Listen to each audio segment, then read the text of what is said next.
بسم اللہ الرحمن الرحیم۔ ساتھیوں، کیا واقعہ عرش الہی سے ایک تصویر لٹک رہی ہے؟ اس کے بارے میں جو روایات مشہور ہیں، کیا وہ حقیقت ہیں؟ مکمل حقیقت جاننے کے لیے ویڈیو کو مکمل دیکھیں۔ عرش کے ساتھ لٹکی ہوئی تصویر جو شخص نماز فجر کے بعد پڑھے گا، اللہ اس کا اور وہ اللہ کا دیوانہ ہو جائے گا۔ محترم ناظرین، جنت ایک مکان ہے جو میرے اللہ نے جنت والوں کے لیے بنایا ہے۔ اس میں وہ نعمتیں مہیا کی ہیں جن کو نہ آنکھوں نے دیکھا، نہ کانوں نے سنا، نہ ہی کسی آدمی کے دل پر اس کا گمان گزرا۔ جو کوئی مثال اس کی تاریخ میں دی جائے وہ صرف سمجھانے کے لیے ہے، کیونکہ دنیا کی اعلیٰ سے اعلیٰ چیز کو بھی جنت کی کسی چیز سے مشابہت نہیں دی جا سکتی۔ وہاں کی کوئی عورت اگر زمین پر جھانکے تو زمین سے آسمان تک روشن ہو جائے اور خوشبو سے بھر جائے، چاند سورج کی روشنی جاتی رہے۔ اور ایک روایت ہے کہ اگر حور اپنی ہتھیلی زمین و آسمان کے درمیان نکالے تو اس کے حسن کی وجہ سے خلائق فتنے میں پڑ جائیں۔ اگر وہ اپنا دوپٹہ ظاہر کرے تو اس کی خوبصورتی کے آگے آفتاب ایسا ہو جائے جیسے آفتاب کے سامنے چراغ۔ اور اگر جنتی کا کوئی کنگن ظاہر ہو تو آفتاب کی روشنی مٹا دے، جیسے آفتاب ستاروں کی روشنی مٹا دیتا ہے۔ ناظرین، جنت کتنی وسیع ہے، اس کو اللہ اور اللہ کے نبی رسول صلی اللہ علیہ وآلہ وسلم ہی جانتے ہیں۔ جنت ایک درخت ہے جس کے سائے میں 100 برس تک گھوڑے پر سوار ہو کر چلتا رہے اور ختم نہ ہو۔ جنت کے دروازے اتنے وسیع ہوں گے کہ ایک بازو سے دوسرے بازو تک تیز گھوڑے کی 70 برس کی راہ ہوگی۔ پھر بھی جانے والوں کی وہ کثرت ہوگی کہ مونڈے سے مونڈا چھلتا ہوگا۔ جنت کی دیواریں سونے اور چاندی کی اینٹوں اور مشک کے گارے سے بنی ہیں۔ ایک اینٹ سونے کی اور ایک اینٹ چاندی کی، زمین زعفران کی، کنکریوں کی جگہ موتی اور یاقوت۔ اور ایک روایت میں ہے کہ جنت عدن کی ایک اینٹ موتی کی ہے اور ایک یاقوت سرخ کی، موتی کی کنکریاں اور عنبر کی مٹی۔ جنت میں ایک موتی کا چشمہ ہوگا جس کی بلندی 60 فٹ ہوگی۔ جنت میں 4 دریا ہیں، ایک پانی، ایک شراب، ایک شہد اور ایک دودھ کا۔ پھر ان سے نہریں نکال کر ہر ایک کے مقام تک جا رہی ہیں۔ وہاں کی نہریں زمین کھود کر نہیں بہتی بلکہ زمین کے اوپر رواں ہیں۔ نہروں کا ایک کنارہ موتی کا اور ایک یاقوت کا۔ وہاں شراب دنیا کی سی نہیں جس میں بدبو اور کڑواہٹ ہو اور نشہ ہو اور پینے والے کے عقل ختم ہو جائے اور پینے والا عقل سے باہر ہو کر بےہودگی پر اتر آئے۔ جنت کی شراب ان سب باتوں سے پاک اور منزہ ہے۔ جنتیوں کو جنت میں ہر قسم کے لذیذ کھانے ملیں گے، جو چاہیں گے فوراً ان کے سامنے پیش ہوگا۔ اگر کسی پرندے کو دیکھ کر اس کا گوشت کھانے کو جی چاہے تو اسی وقت بھنا ہوا اس کے پاس آ جائے گا۔ اگر پانی وغیرہ کی خواہش ہو تو کچھ خود ہاتھ میں آ جائیں گے، اور ان میں پانی، دودھ، شراب یا شہد ہوگا۔ وہاں نجاست اور گندگی نہیں ہوگی۔ ایک خوشبودار فرحت بخش ڈکار آئے گی اور سب کھانا ہضم ہو جائے گا۔ ڈکار اور پسینے سے مشک کی خوشبو آئے گی۔ ہر وقت زبان سے تسبیح و تکبیر بکثرت نکلے گی۔ جنتیوں کے نہ لباس پرانے ہوں گے اور نہ ان کی جوانی ختم ہوگی۔ جنتیوں کے چہرے ایسے روشن ہوں گے جیسے 14ویں کا چاند۔ جنتی سب نرم دل کے ہوں گے، ان کا آپس میں کوئی حسد اور بغض نہ ہوگا۔ جنتی جب جنت میں جائیں گے، ہر ایک اپنے اعمال کے اعتبار سے رتبہ پائے گا، اور اس دنیا کی 1 ہفتے کی مقدار کے برابر اجازت دی جائے گی کہ وہ اپنے پروردگار عز و جل کی زیارت کر سکیں۔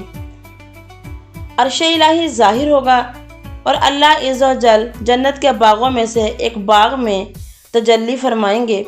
جنتیوں کے لیے نور کے منبر بچھائے جائیں گے، موتی اور یاقوت کے منبر خدا کا دیدار ایسا صاف ہوگا جیسے 14ویں رات کے چاند کو ہر کوئی اپنی جگہ سے دیکھتا ہے۔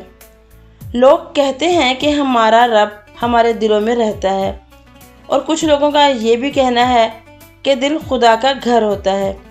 یہ بات بھی بہت سنی ہے، جس دل میں ہمارا رب ہو وہ صاف بھی ہوگا۔ جو دل ایمان کی روشنی سے محروم ہو اس میں خالق کیسے آ سکتا ہے؟ مجموعی طور پر ہم کہتے ہیں کہ اللہ تعالیٰ ہمارے دلوں میں رہتے ہیں، تو اس کا مطلب یہ ہے کہ وہ ہماری نیت، ہمارے ارادوں اور ہماری خواہشات کو جانتے ہیں۔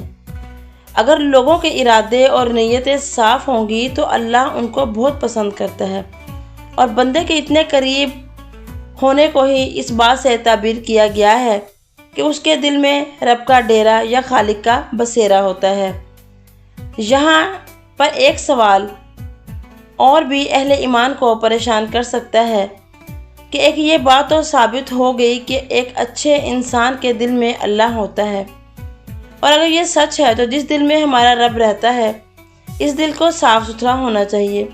یہ کتنی عجیب اور حیرت انگیز بات ہے کہ اتنی بڑی اور عظیم الشان ہستی کسی عام انسان کے دل میں آ جائے اور گوشت کے اس ننھے منھے لوتھڑے میں آرام اور آسانی کے ساتھ سما جائے۔ یہ سچ ہے کہ وہ بڑی قدرت والا ہے، ہر چیز پر قادر ہے، جو چاہے کر سکتا ہے۔ اس کی عظیم ہستی سے سب کچھ ممکن ہے۔ یہاں ایک سوال ابھرتا ہے، کیا ہم اپنے اس عظیم اور بے مثال مہمان کا شان و شان استقبال کرنے کے قابل ہیں؟ کیا ہم اپنے دل میں آنے والے اس مہمان کے لیے اور اپنے دل کو پاک صاف کرتے ہیں؟ ساتھیوں، ہم جیسے گنہگار جو لمحہ بہ لمحہ اپنے رب کی نافرمانی کرتے ہیں، اس کی حکم عدولی کرتے ہیں، اس کی ہدایات کو یکسر نظر انداز کرتے ہیں، تو کیا ہم اس قابل ہیں کہ وہ ہم سے راضی ہو اور ہمارا مہمان بن جائے؟ ایسا ممکن ہی نہیں، کیونکہ تکبرات اور نخوت سے بھرے دل میں رب بس جائے۔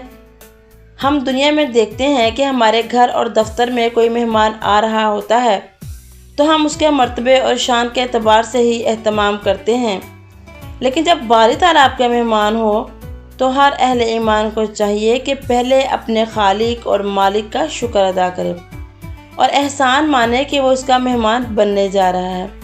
اس کے بعد اپنے دل اور اپنی روح کا بھی اچھی طرح تزکیہ کرے، کیونکہ جو ہستی اس دل میں مہمان ہوگی اس کے احترام کا تقاضا ہے کہ اس کو ہر طرح سے پاک و صاف کر دیا جائے اور ہر طرح کی غلاظت کو نکال کر باہر پھینک دیا جائے، روحانی پاکیزگی کے پانی سے دل کو خوب دھویا جائے تاکہ اس میں جھوٹ، فریب، دغا بازی کی بو نہ آ سکے، اور اس کے بعد ہی دل اس قابل ہو سکے گا کہ ہم سب کا خالق، ہمارے دلوں اور ہماری جانوں کا مالک اس میں رہ سکے۔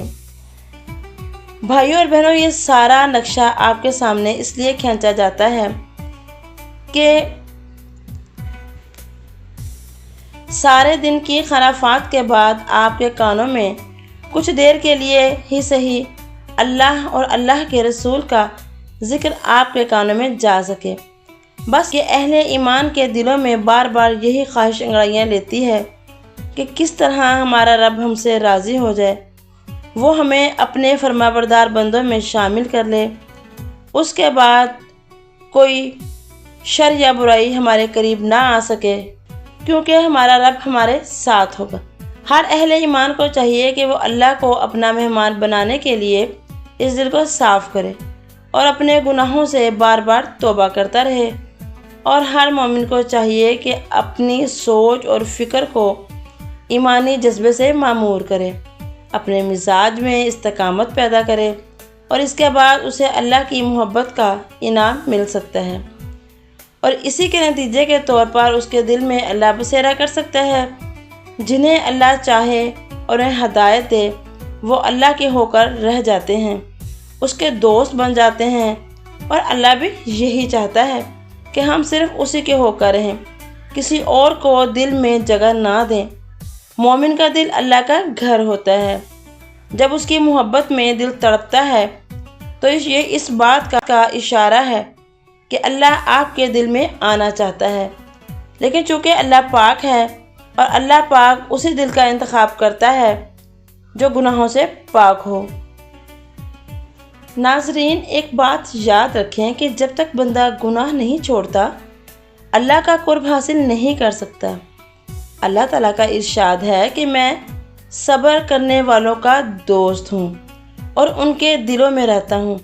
یہاں اس طرف اشارہ کیا جا رہا ہے کہ اگر انسان ہر موقع پر اللہ کا شکر ادا کرے، اس کی ہر عطا پر سجدہ شکر کرے تو اپنے رب کی رضا پا لے گا، اور جس انسان سے اللہ راضی ہو جائے تو اس کا بیڑا پار ہو گیا۔ اوپر کی آیت مبارکہ میں اللہ رب العزت نے صابرین کو اپنا دوست قرار دیا ہے، اور ظاہر ہے کہ رب العالمین کا اعلان ہے، اس لیے اس پر ایمان رکھنا ضروری ہے اور اس میں کوئی شک نہیں۔ گویا صبر وہ کنجی ہے جس سے پروردگار عالم کی دوستی حاصل کی جا سکتی ہے۔ دوسری بات یہ ہے کہ اللہ ٹوٹے ہوئے دلوں میں رہتا ہے۔ اس کا مطلب یہ ہے کہ دنیا میں جو انسان دکھی ہے یا مسائل کا شکار ہے، وہ خود کو تنہا نہ سمجھے، بے یار و مددگار محسوس نہ کرے۔ اس آیت میں اسے پریشان حال لوگوں کے لیے خوشخبری ہے کہ وہ فکر مند نہ ہوں، کیونکہ ان کے دل میں خدا رہتا ہے۔ اللہ تعالیٰ سے دعا ہے کہ وہ سبھی اہل ایمان پر اپنا کرم فرمائے اور انہیں اپنا فرما بردار بننے کی توفیق عطا فرمائے۔ تو ناظرین، عرش الہی کے ساتھ لٹکی ہوئی تسبیح، جنت کے درختوں کے پتوں پر لکھی جانے والی یہ تسبیح پڑھنے والا ہر دن کوئی نہ کوئی معجزات ضرور دیکھتا ہے۔ ساتھیوں، یہ ایسی تسبیح ہے جو عرش کے ساتھ لٹکی ہوئی ہے۔ جو بندہ اس تسبیح کو روزانہ پڑھتا ہے وہ اللہ کا قرب حاصل کرتا ہے، اس پر اللہ کی رحمتیں نازل ہوتی ہیں۔